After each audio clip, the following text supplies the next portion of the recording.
BBA, BCA, BCom computer కోర్సులో 100% placement లభించే ఏకైక డిగ్రీ కాలేజ్ కూకట్పల్లిలోని i3 డిగ్రీ కాలేజ్ 8367215215.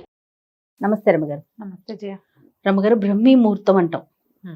ఆ సమయంలో లెగిసి మనం దైవారాధన చేసినా లేకుంటే పిల్లలు చదువుకున్నా అసలు లేవటమే చాలా ముఖ్యం. చాలా సందర్భాల్లో మీరు బ్రహ్మీ ముహూర్తంలో లేవటం గురించి మాట్లాడారు కదా. అసలు ఆ ముహూర్తం యొక్క విశిష్టత ఏంటండి? మనకి సూర్యుడితో పాటు కదా మన సైకిల్ వెళ్ళేది. అవును, ఇది జనరల్ గా చెప్పుకుందాం మనం. బ్రాహ్మీ ముహూర్తము, దాని ప్రాశస్త్యము పెద్దవాళ్ళు ఎవరైనా చెప్తూనే ఉంటారు. మనం సూర్యుడితోటే మాట్లాడుకుందాం. ఈ సూర్యుడిని హోరా కాలాలు అని చెప్తుంటారు. ఈ హోరలు ఏంటంటే ఒక్కొక్క గ్రహం ఒక్కొక్క సమయంలో యాక్టివ్గా ఉంటుంది. వరుసగా హోరలు మారుతూ ఉంటాయి. ప్రతి రెండు గంటలకి చొప్పున మారుతూ ఉంటాయి, లేదా గంటన్నర చొప్పున మారుతూ ఉంటాయి. ఈ సమయంలో ఈ సమయాల్ని బట్టి మన శరీరంలో ఉన్న అవయవాల పనితీరు కూడా బాగుంటుంది. అవునండి, సూర్యుడి సైకిల్ తోటి బాగుంటుంది. అందుకని మన భోజన వేళలు కూడా దానికి తగ్గట్టుగా రాత్రిపూట తక్కువ తినాలి, మధ్యాహ్నం హెవీగా తినండి, పొద్దున పూట ఇలా తినండి. ఇవన్నీ మనం సైకిల్ని బట్టే కదా చెప్పారు. అవునా? ఇప్పుడు ఈ బ్రాహ్మీ ముహూర్తం అనేది ఎప్పుడు వస్తుంది?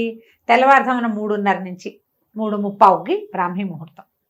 బ్రహ్మ ముహూర్తం అంటారు. బ్రహ్మకి సంబంధించింది కాబట్టి బ్రాహ్మీ అని చెప్పారు. బ్రహ్మ ముహూర్తం, బ్రహ్మకి సంబంధించిన ముహూర్తాన్ని బ్రాహ్మీ ముహూర్తము అంటారు. ఇప్పుడు ఈ 3:30 నుంచి 3:30 నుంచో లేచి తెల్లవారుజామున ఆ సమయంలో బ్రెయిన్ యాక్టివ్గా ఉంటుంది. సూర్యుడు రావడానికి ముందు, ఆయన రావడానికి ముందే కదా ఇదంతా జరిగేది. తర్వాత వేగు పొద్దున వెనముద్దలాగా దాన్ని వేగు చుక్క పొడుస్తుంది అని చెప్తారు. ఆ చుక్క పొడిచేసరికల్లా మనం ఈ సైకిల్తో పాటు ఎవడైతే సూర్యుడితో పాటు లేచి సూర్యుడితో పాటు రోజంతా తిరిగి సాయంకాలం పడుకుంటాడో వాడికి బ్రెయిన్ యాక్టివ్గా ఉంటుంది. ఇప్పుడు దీనికి 3:30కి లేవాలనుకుందాం. దానికి ఎప్పుడు పడుకోవాలమ్మా? వాడు ఎప్పుడు తినాలి? ఎప్పుడు తిని ఎప్పుడు పడుకుంటే వాడు 3:30కి లేవగలుగుతాడు? రాత్రి 10 తర్వాత పడుకుని 11 తర్వాత పడుకుని 3 దాకానే పడుకోవాలంటే ఈ 4 గంటల నిద్రే సరిపోయేంత పద్ధతి ఉంటుందా శరీరానికి? అంత దిటవు లేదు మనకి. ఎలా ఉంటుంది? మనం రోజంతా స్ట్రెస్లో గడుపుతాం. అవునండి, ప్రతి రోజంతా స్ట్రెస్సే. మనం రిలాక్స్ అయ్యేది ఎప్పుడు? ఈ స్ట్రెస్ నుంచి గాఢమైన నిద్రలో. ఆ నిద్ర పట్టే సమయం కనీసం 4 గంటలు అతిగాఢ నిద్ర ఉండి 2 గంటలు కనీసం కాస్త విశ్రాంతితో కూడిన నిద్ర ఉండాలి మనకి. 3:30కి లేవాలి అంటే 2:30, 1:30, 12:30, 11:30, 10:30, 9:30, 6 గంటలు. అంటే నువ్వు 9:30కి కనీసం పడుకోవాలి. కనీసం 9:30కి పడుకోవాలంటే దీనికి 3 గంటల ముందు తినాలి సిస్టమ్. 6:30కి అన్నం తింటే 6:30కి డిన్నర్, రాత్రిపూట సప్పర్ అంటాం. పోనీ మనం రాత్రిపూట తినగలిగే ఆహారం 6-6:30కి సూర్యాస్తమయం అవుతూనే తినేసేవనుకో, గూట్లో దీపం నోట్లో ముద్ద. అవును అవును, తిన్నావనుకో, అప్పుడు నువ్వు 9:30కి పడుకోగలవు. ఇప్పుడు ఏ చదువు చదువుకునేవాళ్ళు, ఏ ఉద్యోగం చేసేవాళ్ళు, ఏ వ్యాపారం చేసేవాడు 6:30కే ఇంటికి వచ్చి అన్నం తిని కాసేపు వ్యవహారాలు అవి ఇవి చూసుకుని చదువుకుని ఇల్లు వాకిళ్ళు సవరించుకుని 9:30 పడుకుంటారో చెప్పు? కనీసం 8th 9th క్లాస్కి వచ్చిన పిల్లల వల్ల కూడా కాదు కదా. అవునండి, వాళ్ళకు కూడా ఏవో స్పెషల్ క్లాస్ ఉంటే 7ంటి 10th క్లాస్ పిల్లాడు, మా అబ్బాయి 7ంటికి ఇంటికి వచ్చేవాడు. ఇది వరకు 7 ఈవినింగ్ అక్కడ ఆకలేసి ఏదైనా చిన్న స్నాక్ తినేస్తే 7కి వచ్చి అన్నం తినరు పిల్లలు. అంతే కదా. అన్నం వేళ వెనక్కి వెళ్ళిందా? వీడిని బ్రాహ్మీలో లేవరా, మాహేశ్వరిలో లేవరా అంటే ఎట్లా వేస్తాడమ్మా చెప్పు? చాలా కష్టం రమ్మగారు, ప్రాక్టికల్ గా కష్టం. కానీ ముహూర్తానికి ఉన్న బలం అయితే ముహూర్తానికి ఉంది. పోనీ 3:30 కాదు 4 దాటాక, పోనీ 4 కాదు 5కి లేవాలన్నా నువ్వు రాత్రి 10కి పడుకోవాలి. 10 గంటలకు పడుకునే వాళ్ళు చక్కగా లేస్తారు. చాలా మంది మేము లేస్తున్నాం అని పెడతారు. నువ్వు చెప్పు, 12ంటికి పడుకుని 3:30కి లేస్తామని చెప్పగలిగే వాళ్ళు ఎంతమంది ఉంటారు? అసలు ఉండలేకపోతే. అందులో విద్యార్థులు ఉండరు, ఈ కుర్రాళ్ళు చదువుకునే పెద్ద పిల్లలు ఉండరు, కొత్తగా ఉద్యోగాలు చేసుకునే వాళ్ళు ఉండరు. ఎవరు ఉంటారు? కడు వృద్ధులు, పెద్దవాళ్ళు, ఏ పని లేని వాళ్ళు, పగలు నిద్రపోగలిగే వాళ్ళు. ఇది మెయిన్. నిద్ర తక్కువ ఉన్నా సరిపోయే ధోరణి ఉన్న శరీరతత్వం శరీర ధర్మమే అలాంటిది ఉన్నవాళ్ళు లేస్తారు. యోగులు వీళ్ళు లేవగలుగుతారు. లేని వాళ్ళు ఎవ్వరూ లేవలేరమ్మా. ఈ బ్రాహ్మీ ముహూర్తాన్ని పట్టుకుని బ్రాహ్మిలో లేవాలి లేవాలి అంటే చావగొట్టకూడదు జయ. అది పొరపాటు. మన కాలధర్మాన్ని మనం ఇప్పుడు ఎలా ఉన్నాం దాన్ని బట్టి కదా. ముందువన్నీ మార్చుకోకుండా ఒక పాయింట్ నే పట్టుకొని పట్టుకుంటే దాని ఎట్లా? చుట్టూనే తిరుగుతున్నామేమో అనిపిస్తా ఉంటది అంతే. ఒక్కొక్కసారి ఇప్పుడు కదరమ్మ గారు. ఇవి ఇప్పుడు ఇట్లా చెప్తారు పెద్దవాళ్ళు ఎవరో, బ్రాహ్మీ ముహూర్తంలో లేస్తే ఎంత అద్భుతంగా ఉంటుందో చెప్తారు. నిజమే. జీవితంలో చాలా మార్పులు వస్తాయి పొద్దున్నే లేవటం వల్ల. నువ్వు పొద్దున్నే లేచి మధ్యాహ్నానికి కూడా నువ్వు ఇదే యాక్టివ్నెస్ తో ఉండగలిగే వాడైతే, అవును, నిద్రపోకుండా ఆ రాత్రి పడుకునే 4-5 గంటల నిద్రే నీకు సరిపోతుందంటే నువ్వు ఇలా 9ంటికే నిద్రపోగలిగే అవకాశం ఉంటుంది. కొంతమంది పడుకుంటున్నారు ఇప్పుడు అట్లా. అది అందరికీ ఎట్లా కుదురుతుంది? ఒక ఇంట్లో కుదురుతుంది. కుదరొద్దండి. వాళ్ళు మేము 7ంటికే అన్నం తినేస్తాం, 9ంటికే నిద్రపోతాం, మేము 6ంటికే తింటామంటారు. అన్నిళ్లలో అది కుదరది, అస్సలు సాధ్యం కాదు. మేము చేయలేం చేయాలి. నేను చెప్తా కదా, అదే అందరికీ సాధ్యం నేను కావచ్చు. చెప్పలేను. అందుకని నాకు చెప్పబుద్ధి కూడా కాదు. నేను లేవట్లేదు, నేను లేవలేను, ఎలా చెప్తాం? 11 గంటల దాకా చదువుకుంటాను నేను. ఇప్పుడు నాలాగా చదువుకునే వాళ్ళు 11కి 11ంటికి నేను ల్యాప్టాప్ ఆపుతుంటే కూడా హలో రమా గారు అని ఒక మెసేజ్ వస్తుంది నాకు. నిజంగా అవును. ఇలా రావా? నా అంతటి నేను ఎవరికి మెసేజ్ పెట్టండి, అది మాత్రం చేస్తా. పొరపాటు కూడా రాత్రి 9 గంటలకు నేను ఎవరికి హలో కూడా అన్నా.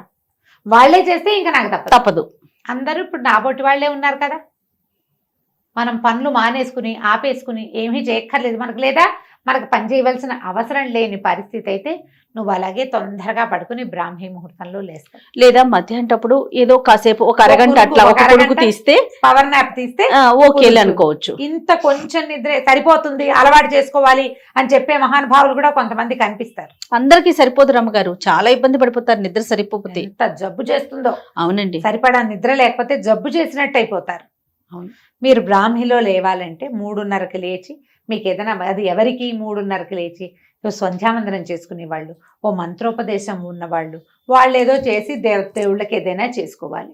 మిగిలిన వాళ్ళంతా ఎందుకమ్మా హైరానా చెప్పు? ఎందుకు వచ్చిన హైరానా? అది ఇదివరకు కాలంలో ఏం చెప్పేవాళ్ళు? బ్రాహ్మణులు ఈ వ్యవహారాలన్నీ చేసేవాళ్ళు, లోకహితం కోసం యజ్ఞయజనాది క్రియలు చేసేవాళ్ళు. వాళ్ళకి బ్రాహ్మీ ముహూర్తం. సూర్యుడితో పాటు పడుకుని సూర్యుడితో పాటు లేచేవాళ్ళు, సూర్య సంబంధమైన క్రియలు చేసే వాళ్ళందరికీ, అంటే సూర్యుడితో సంబంధించిన వ్యవసాయ ఆధారితమైనటువంటి రకరకాల పనులు చేసేవాళ్ళు, మట్టితో పనిచేసేవాళ్ళు, వీళ్ళందరూ సూర్యుడి కంటే ముందు వేకువజామున లేవటం. అవును. తెల్లవారుజామున వెనమందలాగా వస్తుంది, అది చూస్తారు, లేస్తారు, ఏవో ఇళ్లలో పనులు చేసుకుంటారు, తెల్లవారకుండానే బయలుదేరుతారు. వీళ్ళు ఎప్పుడు పడుకునేవాళ్ళు పాత రోజుల్లో? గూట్లో దీపం నోట్లో ముద్ద.